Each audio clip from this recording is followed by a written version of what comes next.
It's been said that natural disasters like tsunamis, earthquakes, cyclones and floods bring out the best and worst in human nature.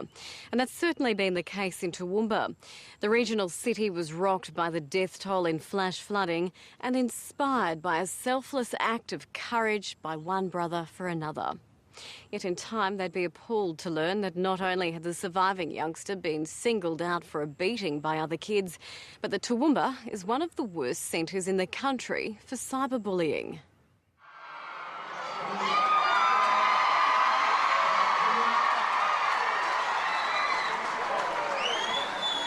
A string of high-profile visitors helped morale as Toowoomba grappled with that day in January. Stories of sorrow and of heroes, retold and heard right through to the upper echelons of power. The courage it takes for a young boy, 13-year-old Jordan Rice, to say to his rescuers, "Take my brother first." And before that brave rescuer could return, Jordan and Mum Donna were taken by the flood. But the legend of Jordan's amazing courage will go on. A hero in the purest sense of the word. But with all this goodwill, a nasty undercurrent was at work, ready to pounce literally and hit Toowoomba while it was already down. Headlines then revealing lowlifes targeted and bashed 10-year-old Blake Rice, and to rub salt into the wounds, the perpetrators gloated about it on Facebook. It's unfortunate, this behaviour, and I condemn it. Don't condone it at all.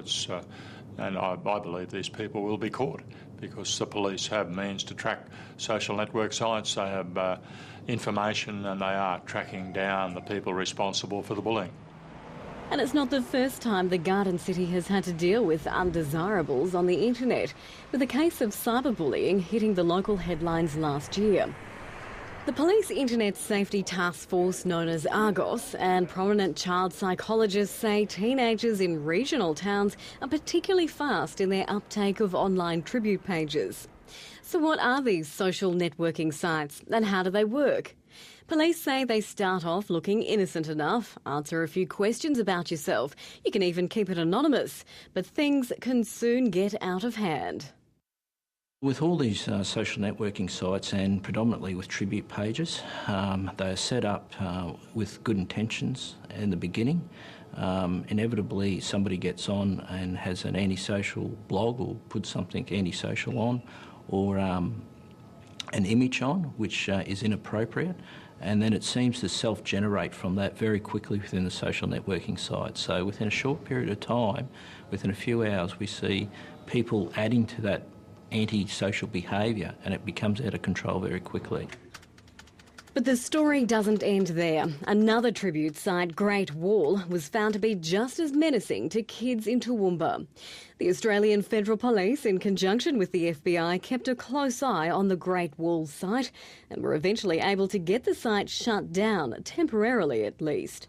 What began in the back streets in the town of Ohio in the US Midwest was traced to a local operative in Toowoomba.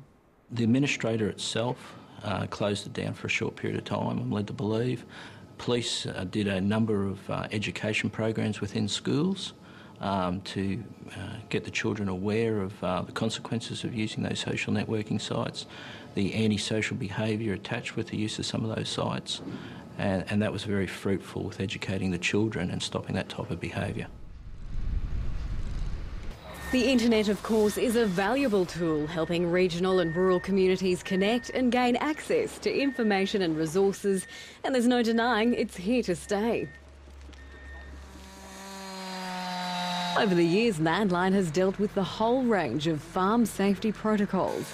It's now clear a best practice toolkit also needs to focus on cyber safety.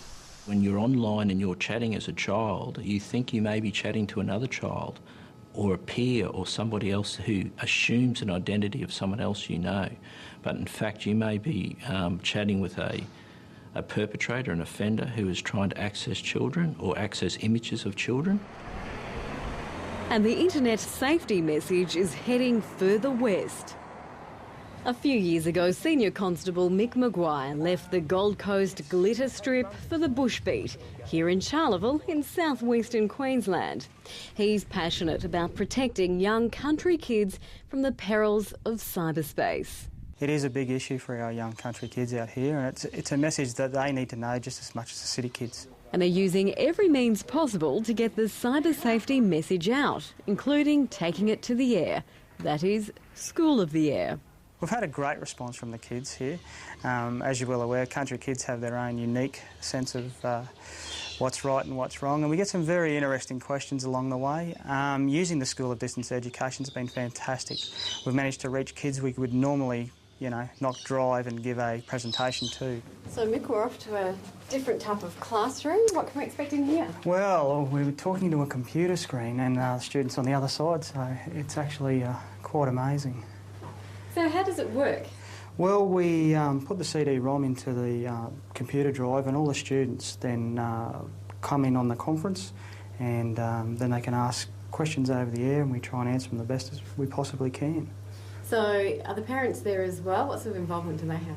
Yeah, the parents have been very, very interested in the Surf Safely message and cyberbullying message that we're putting out there, and we've had a lot of positive feedback from the parents. Good afternoon, Ben. How are you today? Thank you. Excellent. Look, Ben, today we're lucky enough to have Senior Constable Mick Maguire talk to you today about cyberbullying and the internet. So away you go, Mick. We don't really want to stop you from using the internet and chat rooms and blogs. We just want to make sure that you use them safely. We know here at the School of Distance Ed that the use of computer is extremely important for you guys because it's your main sort of source of any education. So we just want to give you some hints and tips and some advice to stay safe and have some fun on the internet. I was wondering if cyberbullying can occur on Facebook. Yeah, it certainly can, Ben, and that's what we're here to try and stamp out today. Since we've brought the program to the kids, it's been great. They've been coming forward a lot more and just discussing what they believe may or may not be cyberbullying.